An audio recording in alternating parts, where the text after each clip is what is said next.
পুৱাৰ প্ৰথমটো বাতৰিৰ সৈতে মই অৰূপ মৰাং। বৰ্তমান চৰকাৰী অফিচত উৎকোচ লোৱাৰ নিয়ম সলনি হৈছে। পূৰ্বতে চৰকাৰী কাৰ্যালয়ত টেবুলৰ তলেৰে লোৱা হৈছিল উৎকোচ, কিন্তু এবাৰ টেবুলৰ তলেৰে নহয়। চৰকাৰী কাৰ্যালয়ত আজিৰ পৰা উৎকোচ লোৱা হয়। এতিয়া উৎকোচ লোৱা হয় সন্মুখত থকা দোকানীৰ পৰা।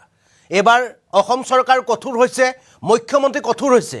এবাৰ মুখ্যমন্ত্ৰী অৰ্থাৎ অসম চৰকাৰৰ নজৰ থাকিব, হেনচকুৰ থাকিব চৰকাৰী কাৰ্যালয়ৰ দোকানীৰ ওপৰত। পান দোকানী সকিয়নি মুখ্যমন্ত্ৰীৰ। দোকানীৰ জৰিয়তে ঘোষ ল'লে হ'ব মহাবিপদ। ঘোষ লোৱা নতুন নতুন পন্থা লৈছে চৰকাৰী দুৰ্নীতিগ্ৰস্ত বিষয়াই। চৰকাৰী কাৰ্যালয়ৰ সন্মুখৰ দোকানীসকলক মুখ্যমন্ত্ৰীৰ সাৱধানবাণী।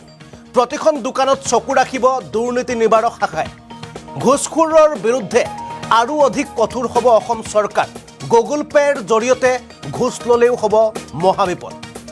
আমি জনাই আছোঁ এটা গুৰুত্বপূৰ্ণ খবৰ। পান দোকানীক সকিয়নি দিছে। কেৱল পান দোকানীয়ে নহয়, বৰ্তমান সময়ত অসম চৰকাৰৰ অধীনস্থ যিসমূহ চৰকাৰী কাৰ্যালয় আছে, প্ৰতিখন চৰকাৰী কাৰ্যালয়ৰ সন্মুখত থকা যিসমূহ দোকানী আছে, সেই দোকানীৰ ওপৰত চোকা নজৰ ৰাখিব দুৰ্নীতি নিবাৰক শাখাই। মুখ্যমন্ত্ৰীয়ে কালিৰ দিনটোত সদনত বিধানসভাত তেওঁ ভাষণ প্ৰসংগত তেওঁ মন্তব্য কৰিছিল যে আজিকালি চৰকাৰী কাৰ্যালয়ৰ উৎকোচ তথা ঘোষ লোৱাৰ নিয়ম সলনি হৈছে। টেঙৰ হৈছে চৰকাৰী কাৰ্যালয়ৰ বিষয়াসকল।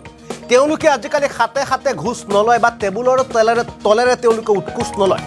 তেওঁলোকৰ উৎকোচ লোৱাৰ নতুন নিয়ম হৈছে চৰকাৰী কাৰ্যালয়ৰ সন্মুখত থকা পান দোকানী নতুবা অন্য যি চাহৰ দোকানী আছে তেওঁলোকৰ জৰিয়তে গুগল পে'ৰ জৰিয়তে তেওঁলোকে কোনো ব্যক্তিৰ পৰা উৎকোচ লয় আৰু সেই উৎকোচ তেওঁলোকে সন্ধিয়াৰ ভাগত তেওঁলোকৰ গাড়ী চালক বা তেওঁলোকৰ লগত জড়িত খুব নিকটৱৰ্তী যিসকল ব্যক্তি আছে তেওঁলোকৰ একাউণ্টলৈ গুগল পে' নহ'লে কেছ তেওঁলোকে সেই ধন আদায় লয়।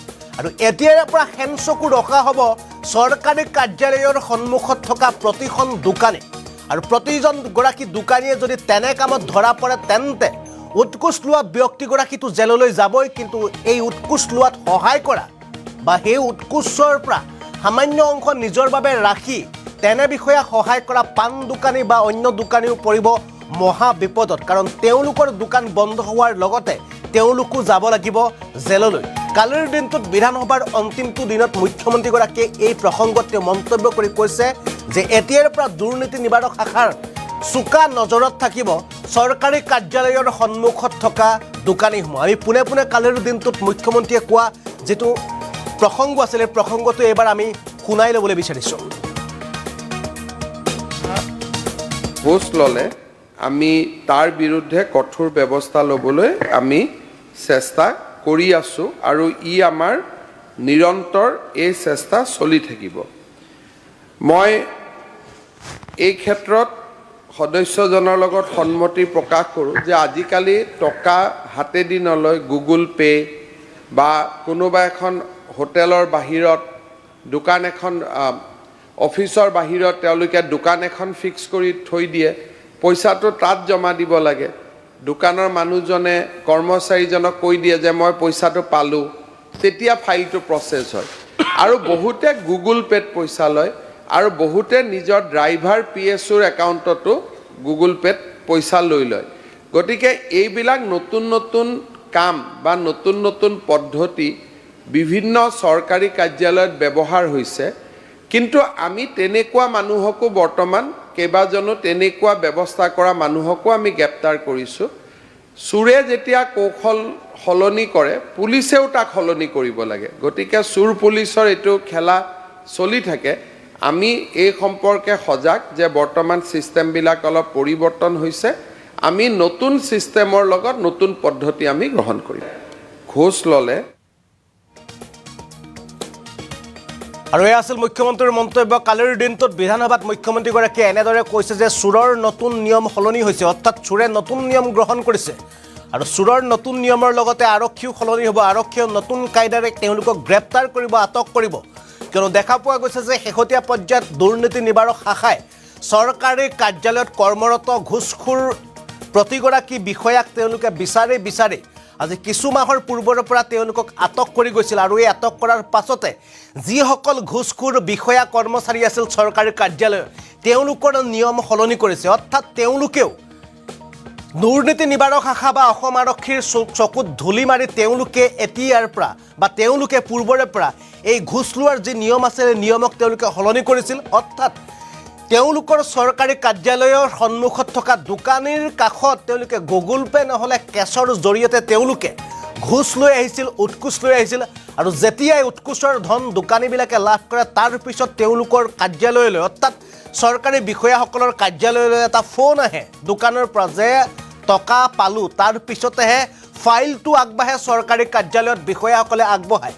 কিন্তু এতিয়াৰ পৰা সেইবোৰ নহ'ব, কিয়নো মুখ্যমন্ত্ৰীৰ কাৰাৰ নিৰ্দেশ অৰ্থাৎ মুখ্যমন্ত্ৰীয়ে স্পষ্টকৈ জনাইছে এতিয়াৰ পৰা দুৰ্নীতি নিবাৰক শাখাৰ চকু থাকিব চৰকাৰী বিষয়াৰ কাৰ্যালয়ত বা চৰকাৰী বিষয়াসকলৰ ওপৰত কাৰা নজৰটো থাকিবই। কিন্তু চৰকাৰী কাৰ্যালয়ৰ সন্মুখত থকা যিসমূহ দোকানী আছে, সৰু সৰু ঘুমটি আছে, সেই ঘুমটিসমূহৰ দোকানীসমূহৰ ওপৰতো কাৰা নজৰ ৰাখিব দুৰ্নীতি নিবাৰক শাখাই।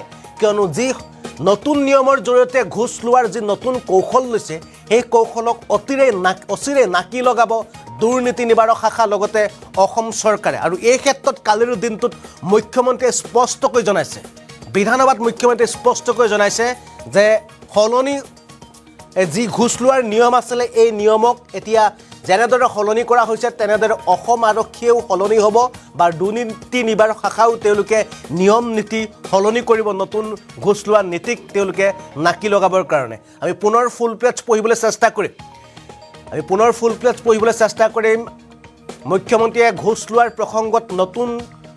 প্ৰসংগটোৰ সম্পৰ্কত কালি বিধানসভাত মন্তব্য কৰিছে। পাণ দোকানী সকিয়নি মুখ্যমন্ত্ৰীৰ, দোকানীৰ জৰিয়তে ঘোষ ল'লে হ'ব মহাবিপদ। ঘোষ লোৱাৰ নতুন পন্থা লৈছে দুৰ্নীতিগ্ৰস্ত বিষয়াই। চৰকাৰী কাৰ্যালয়ৰ সন্মুখৰ দোকানীসকলক মুখ্যমন্ত্ৰীৰ সকিয়নি। প্ৰতিখন দোকানত চকু ৰাখিব দুৰ্নীতি নিবাৰক শাখাই। ঘোষ লোৱাৰ বিৰুদ্ধে অধিক কঠোৰ হ'ব। গুগল পে'ৰ জৰিয়তে ঘোষ ল'লেও হ'ব বিপদ। আৰু দোকানী কালিৰ দিনটোত মুখ্যমন্ত্ৰীগৰাকীয়ে দিছে কঠোৰ সকিয়নি।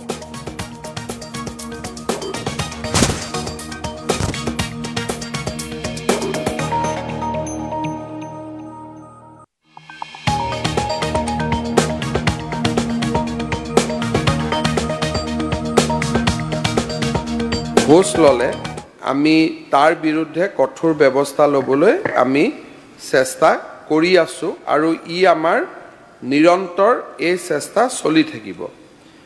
মই এই ক্ষেত্ৰত সদস্যজনৰ লগত সন্মতি প্ৰকাশ কৰোঁ যে আজিকালি টকা হাতেদি নলয় গুগল পে' বা কোনোবা এখন হোটেলৰ বাহিৰত দোকান এখন অফিচৰ বাহিৰত তেওঁলোকে দোকান এখন ফিক্স কৰি থৈ দিয়ে, পইচাটো তাত জমা দিব লাগে। দোকানৰ মানুহজনে কৰ্মচাৰীজনক কৈ দিয়ে যে মই পইচাটো পালোঁ, তেতিয়া ফাইলটো প্ৰচেছ হয়। আৰু বহুতে গুগল পে'ত পইচা লয় আৰু বহুতে নিজৰ ড্ৰাইভাৰ PSOৰ একাউণ্টতো গুগল পে'ত পইচা লৈ লয়। গতিকে এইবিলাক নতুন কাম বা নতুন পদ্ধতি বিভিন্ন চৰকাৰী কাৰ্যালয়ত ব্যৱহাৰ হৈছে। কিন্তু আমি তেনেকুৱা মানুহকো বৰ্তমান কেইবাজনো তেনেকুৱা ব্যৱস্থা কৰা মানুহকো আমি গ্ৰেপ্তাৰ কৰিছোঁ।